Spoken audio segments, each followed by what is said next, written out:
우리는 하나님의 뜻 앞에서 자기의 인간적인 계산과 욕심을 내려놓았던 요나단의 믿음에 대해서 보았었습니다. 그런데 오늘 본문에서는 정반대로 인간적인 계산과 욕심을 챙기다가 하나님이 보이지 않았던 사람이 나옵니다. 바로 이스라엘의 왕 사울입니다. 30절 말씀을 보세요. 사울이 요나단에게 화를 내며 그에게 이르되 패역무도한 계집의 소생아.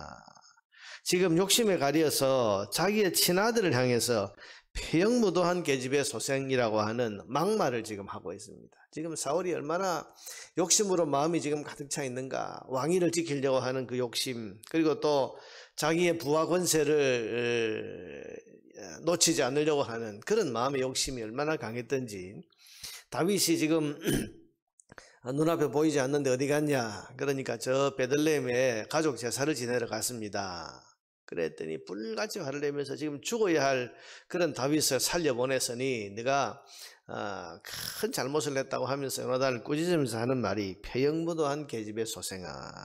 그러면서 네가 이새의 아들을 택한 것이 내 수치와 내 의미의 벌거벗은 수치됨을 내가 어찌 알지 못하리야. 이새의 아들, 이새의 아들. 여러분 입에 다윗이라는 이름조차도 지금 올리고 싶지 않은 거죠. 그러니 다윗이란 이 다윗을 향한 그 미움과 시기와 질투가 얼마나 강했던지 그 이름도 입에 올리기 싫어서 이새의 아들, 이새의 아들 지금 그렇게 부르고 있는 겁니다. 그러면서 하는 말이 네가 이새의 아들을 택한 것이 너와 네 어미의 수치가 될 것이다. 요나단이 지금 다윗을 친구로 택한 것은 어제 우리가 보았던 것처럼 하나님에 대한 신앙 때문이었습니다. 하나님이 다윗과 함께 하시는 것을 요나단이 보고서, 여러분 하나님이 함께 하는 것을 보았는데 어떻게 그 다윗을 대적하겠습니까? 믿음 있는 사람은 그렇게 할 수 없습니다. 또 하나님의 뜻이 다윗에게 있는 것을 그가 깨달았기 때문에 다윗을 지금 보호해야 되고 가까이 해야 된다. 그래서 친구로 삼고 언약을 맺고 그렇게 한 것 아닙니까? 지금 사울이 한 말을 보면 네가 다윗을 지금 선택한 것, 다윗을 네가 가까이 하는 것으로 지금 선택한 이것이 너의 수치가 될 것이고 네 어미의 수치가 될 것이다. 그렇게 말하지만 사실은 여러분 이 말과는 반대로 하나님의 뜻이 있는 다윗을 적대시하고 하나님의 뜻이 있는 다윗을 죽이려고 나서는 것이 진짜 수치가 될 일 아닙니까? 하나님의 뜻이 있는 사람과 가까이 하는 것이 어떻게 수치가 되겠습니까? 하나님이 함께하는 사람과 대적하고 하나님이 함께하는 사람을 미워하면서 죽이려고 하는 것이 결국은 그의 삶에 큰 수치와 부끄러움의 결과로 나타나지 않겠습니까? 하나님 그냥 두시겠습니까? 사울은 지금 이걸 분별하지 못할 만큼 욕심에 그 눈이 가리워져 있는 겁니다. 오로지 한 가지 생각, 여러분 욕심에 사로잡히면 다른 건 보이지 않습니다. 그 한 가지만 보이는 거지. 하나님도 보이지 않고, 지금 욕심은 눈을 가리게 하고, 욕심은 생각을 어둡게 만들고, 욕심은 하나님도 보이지 않게 하는 겁니다. 우리가 여러분 하나님이 함께하는 사람 당연히 가까이 해야죠. 하나님이 뜻이 있는 일 당연히 그 일에 협력하고 또 그 일에 함께 동참해야죠. 그런데 욕심에 눈이 가리게 되면 하나님도 보이지 않고 하나님의 뜻이 있고 또 하나님이 함께 하는데도 불구하고 그걸 대적하고 물리치고 돌아서 버리고 결국은 욕심이 모든 걸 가리워 버리기 때문에 그런 겁니다. 성경은 욕심이 잉태한 즉 죄를 낳고 죄가 장성한 즉 사망에 이른다 그렇게 말했습니다.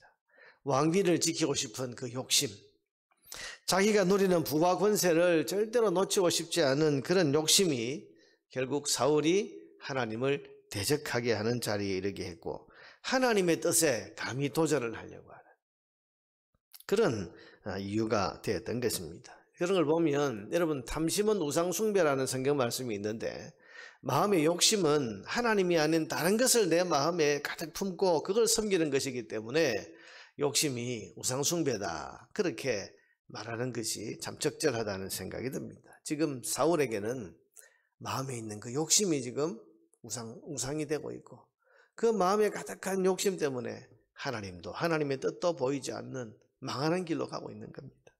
거기에 비해서 아들 요나단은 다윗 편에 서서 다윗을 철저히 보호합니다. 그는 인간적인 계산과 인간적인 욕심을 하나님의 뜻 앞에 내려놓았고, 여러분 요나단이라고 해서 왜 자기가 왕이 되고 싶은 마음이 없겠습니까?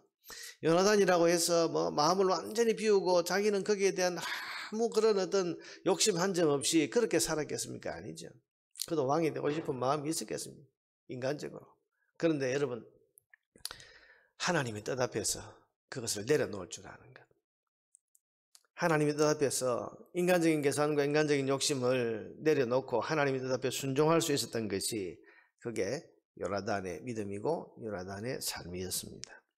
우리가 욕심을 따르느냐 아니면 하나님의 뜻을 따르느냐 하는 선택은 굉장히 중요한 선택입니다. 우리가 살면서 하나님의 뜻과 내 마음의 욕심 가운데 어느 것을 선택해야 할지 아는 선택의 문제에 부딪힐 때가 종종 있습니다. 그 선택의 문제 앞에서 사울처럼 하나님을 대적하고 욕심을 따르다가 망하는 길로 들어설 수도 있고, 요나단처럼 하나님의 편에 서서 영원히 칭찬받는 길로 나아갈 수도 있습니다.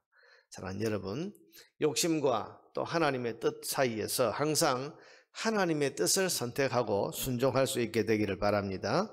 그래서 언제나 하나님의 편에 서서, 여러분 우리가 늘 하나님의 편에서, 나는 하나님의 편에 서야지, 하나님이 함께하고 또 하나님의 뜻이 있는 거기에 내가 항상 내 자리를 펴야지 하는 그런 마음의 선한 결심과 결단이 있어서 하나님의 편에 늘 섬으로써 영원한 칭찬과 존귀와 복을 받아 누릴 수 있는 주의 백성들 되기를 주의 이름으로 축원합니다.